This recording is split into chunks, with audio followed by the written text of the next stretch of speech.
स्वागत है जी आप सभी विद्यार्थियों का। एक खास प्रोग्राम करेंगे। जसमीत भाटिया जी लैंडमार्क इमिग्रेशन के चीफ हमारे साथ मौजूद हैं। बेहद ख़ास प्रोग्राम है आज का।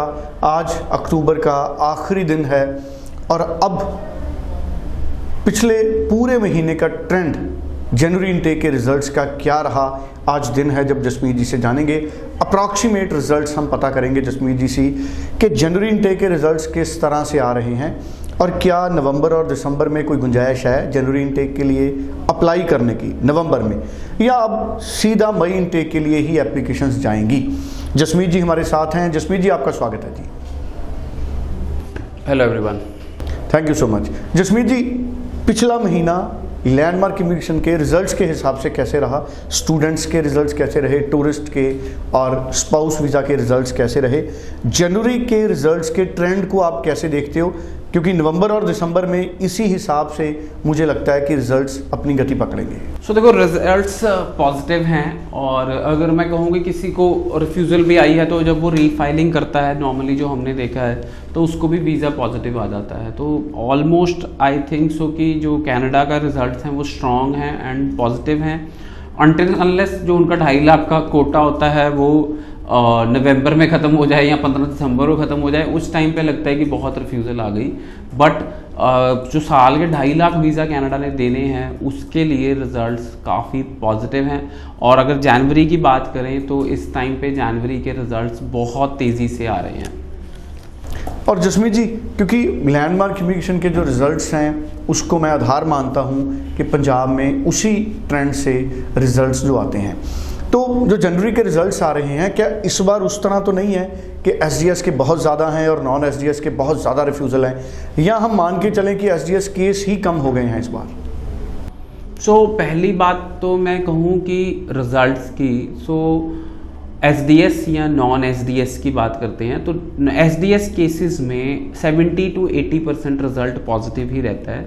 अगर हम सही कोर्स चूज़ करते हैं, सही कॉलेज चूज़ करते हैं तो रिज़ल्ट्स पॉजिटिव ही रहते हैं। अगर हम नॉन एसडीएस की बात करें तो इस टाइम पे नॉन एसडीएस अगर 1 मॉड्यूल 5 पॉइंट है straight away no, do not proceed with your file. अगर पीटी में 60 हैं yes you can proceed with your file. अगर आप रिफ्यूज्ड हैं बिल्कुल पॉजिटिव रिजल्ट्स आ सकते हैं अगर आप सही तरीके से फाइल लगाएंगे। हाँ, अगर आप साल की हाफ फीस दे रहे हैं और यूनिवर्सिटी में अप्लाई कर रहे हैं you can proceed with your file until unless you have high IELTS score and high percentage.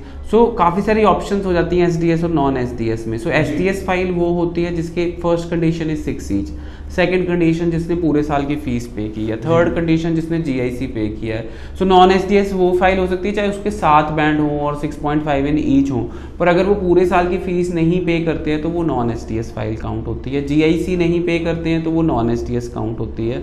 अगर मोस्टली जो फाइल्स रिफ्यूज हो जाती है कई बार वो नॉन एसडीएस कैटेगरी में भी काउंट होती हैं। थर्डली बात करो तो अगर आपके एक में 5.5 बैंड है तब भी आप नॉन एसडीएस हैं, पीटीई है तब भी आप नॉन एसडीएस हैं, टोफल है तब भी आप नॉन एसडीएस हैं।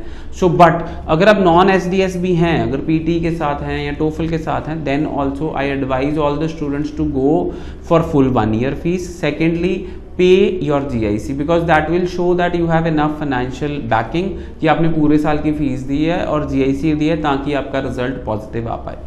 बिल्कुल ठीक है जी। सो बड़ी क्लियर क्लैरिटी जसमीत जी ने दी है। छोटा सा जवाब लास्ट में, क्या जनवरी इनटेक 5, 7, 10 दिन के लिए स्टूडेंट अभी भी अप्लाई कर सकते हैं या मई इनटेक? सो अगर तो आपकी फ़ीस रेडी है और आप सोचते हैं कि अगर वीज़ा डिले हुआ तो आप डेफर ले सकते हैं तो आप जनवरी इनटेक अप्लाई कर सकते हैं। पर अगर आप सोचते हैं कि आपकी फ़ीस भी रेडी नहीं है then I will advise you कि आप अपना इनटेक जो है वो मई ले लें या अप्रैल ले लें। चलिए, thank you so much Jasmeet ji. बड़ी अच्छी जानकारी जसमीत जी ने हमारे साथ शेयर की है। 9041390412 इस नंबर पे आप बात कीजिए। कोई भी कन्फ्यूज़न है, क्लैरिटी चाहिए, इसी पे बात कीजिए। info@landmarkimmigration.com पे आप ईमेल कीजिए और पर्सनली मिलिए जसमीत जी से, टीम से बात कीजिए इसी नंबर पे। Thank you so much. Thank you so much.